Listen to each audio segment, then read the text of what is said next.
you want to know what games to put your time into, you've come to the right place. Who am I, you ask? I am the Wiz!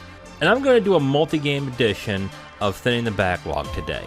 And we'll start right now with MLB The Show 23. Longtime listeners probably know that this is my daily driver game. I've been playing since MLB 20, and I've been playing the Diamond Dynasty mode since. And yes, sports games are pretty much rife with microtransactions and loot boxes. I know. But since FIFA 14 and its FIFA Ultimate Team mode, I've been hooked on these types of games ever since. I've always been a fan of sports games, even though I don't like watching sports. Mainly because in the past 10 years, they feel like more mini-action RPGs to me. I've tried most of the games that have these types of modes. FIFA is what got me started on, and then I had a long stint of playing NBA 2K, until both games became incredibly cost-prohibitive to even enjoy. And then MLB The Show was the last sports game I actually enjoyed that wasn't too predatory when it came to opening the wallet. Well, that's likely changing this year, and I'm going to explain why that is. For the past few years, I've been playing MLB The Show every day until the updates stop. That's about 8 months of playing one game every day. I would do programs, level up the main XP path, and finish conquests and complete showdowns and infinities. And with all that, I'd grind. I would collect cards, and then after collecting the cards, I'd collect them in order to get really good cards from those collections. And then I would play with those cards. It was an endless loop of grinding that I actually really enjoyed playing. And the game felt fair with its microtransaction monetization. I could either grind on the modes and earn stubs to get new cards, or I can spend real money to get stubs in order to get those cards right away. And yes, I did put extra money on this game in the past to get some of those cards. Not a lot of money, but, you know, I got some, because I was really enjoying myself and I wanted to fasten the time at which I can enjoy the game. But this year it's kind of different. I'm about 2 months, it's about 3 months. I'm about 3 months into MLB The Show, and I've usually spent around $300 on the game at this point, aside from actually buying the game outright. And this year I have spent exactly $0. It's mainly because I feel Sony San Diego has gotten exceptionally greedy and predatory in this year's game. This year, MLB The Show introduced sets and seasons. But before we get into that, let me tell you exactly how the game was in the past. At the beginning of the year in Diamond Dynasty, there was only one way to get 99 diamond cards in the beginning of the year, and that is complete collections. One of the first things you do when starting Diamond Dynasty for the first time is to collect all of the cards of the players from the active rosters. These are called the Live Series cards. When you get a whole team worth of players, you get the collection reward of that team. Collect all the division's collection rewards, and you get a collection reward for that league. And then the league rewards are usually 299 diamond players that you'll want to have in your lineup. Both league collection rewards, and you get the 99 diamond MLB collection player that will likely be someone who will be exceptionally powerful until the end of the year. This year, however, they advertised the concept of being 99 diamonds day one, and I was legitimately excited by that, even though I knew there was going to be some sort of catch. And when you logged in at the beginning of the MLB The Show this year, you can get 97s from Team Affinities and 99s doing programs on multiplayer as well as other programs. But there was a catch, and that is where sets and seasons come along. Seasons are basically the XP reward path being updated. Every season you get a new XP reward path to grind throughout, playing all the modes to get new cards. They also introduce a constantly rewarding loop at the end of the path, so you can continue getting rewards. The problem with the XP reward path this year is that in the past, when you complete this path, the card that you usually get was very good, and someone you'll want to keep in your lineup for about a period of time, maybe like a month or two, which actually is very good. Not this year. Most of the cards I received on the XP reward path were kind of disappointing. And we haven't even got into the real bad part, which is the sets design. So you get a new season after a period of time. It's been about 30 to 40 days thus far per season. It also coincides with the introduction of new sets. So far, there have been 2 sets, Set 1 and Set 2.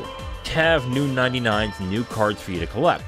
Collect enough of those set cards, and you get set rewards that give you really powerful cards. Sounds great, right? Well, there's a snag.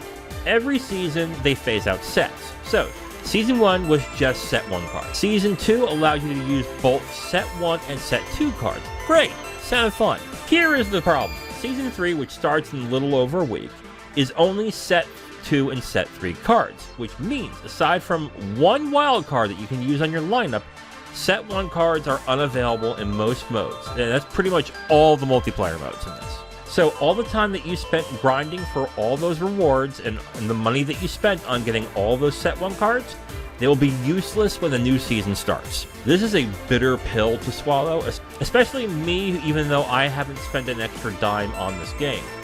All the grinding you had to do to get those cards now means you will not be able to do anything with, which also means when the new season happens, the value of those cards are likely to plummet. And it's also terrible because the grind to complete affinities and programs are extra grindy this year. And I mean extra grindy. What would normally take me 2 to 3 days with 2 hours of grinding to complete some of the programs and affinities now take about a week with 3 to 4 hours grinding to complete when this is just single player only. And with the podcast and wanting to play other games, I'm no longer playing it daily, more like every other day or every 3 days. The grind has gotten to be unsatisfying. It's been more grueling in this sense. And now that the time is coming where all that time I spent will be for nothing, it leaves a bitter taste in my mouth just thinking about it. I will likely check out Season 3 to see if it's just as grindy and just as bad, and if it is, I will likely drop MLB The Show 23 for the year. Which is a shame because I do like the game and how it plays. But man, SDS used to be one of the good ones with these modes.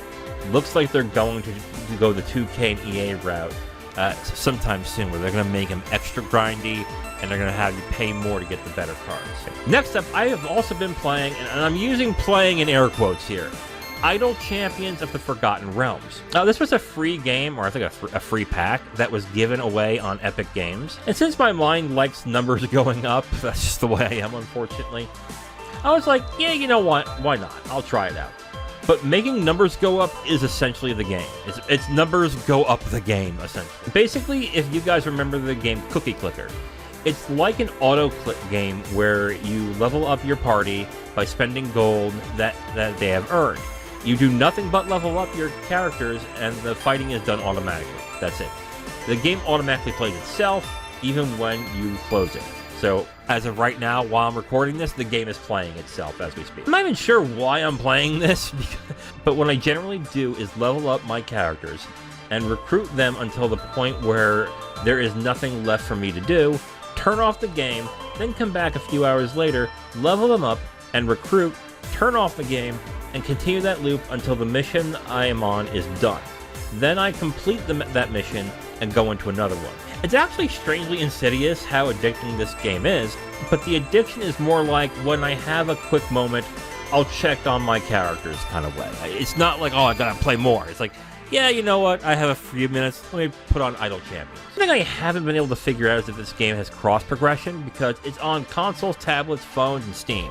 It's everywhere. Like, wherever you want to play games, it's there. But there doesn't seem to be an option to create an account and have it migrate to other versions, which to me is puzzling, unless they just want you to make multiple accounts and attach it to different devices, which of course they probably would like that. Haven't spent money on it, probably won't, but I find it strangely fascinating to check out when I'm in between recording episodes, editing, or playing something. And finally, let's talk about the time I've put into fights in tight spaces. I'm roughly about 3 hours in and I'm enjoying it, but like I've mentioned in previous episodes, this feels like a play-it-between-sessions type of game, like Slay the Spire, Loop Hero, and Dead Cells. The way the game functions is clean and easy to understand. I think there is one complaint I have, but it's not really a big one. When the characters come in on certain maps, it seems confusing as to which person is my character and which are the enemies, since in some maps they all look pretty similar. Also, with the very clean black and white aesthetic that the background has, things like tables can often blend into the environment, forcing me to look again to make sure if that's a table or if I can just walk on in that area. It's a minor quibble, but with these types of games, you want to devise your strategy and execute, since it's more satisfying to make things go fluidly, and a little pause like that can break the flow. It's not a biggie, but you know, it's a little complaint that I have. But yeah, this is definitely a game where I could see myself coming back in odd intervals, like I do with Slay the Spire, Rogue Legacy, Dead Cells, and Loop Hero. Man, I got a lot of these games that I just keep coming back to.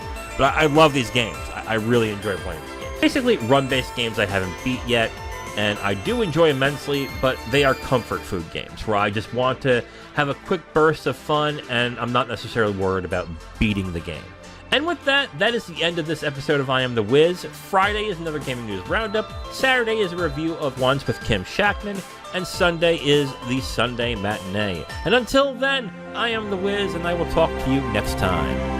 Bye.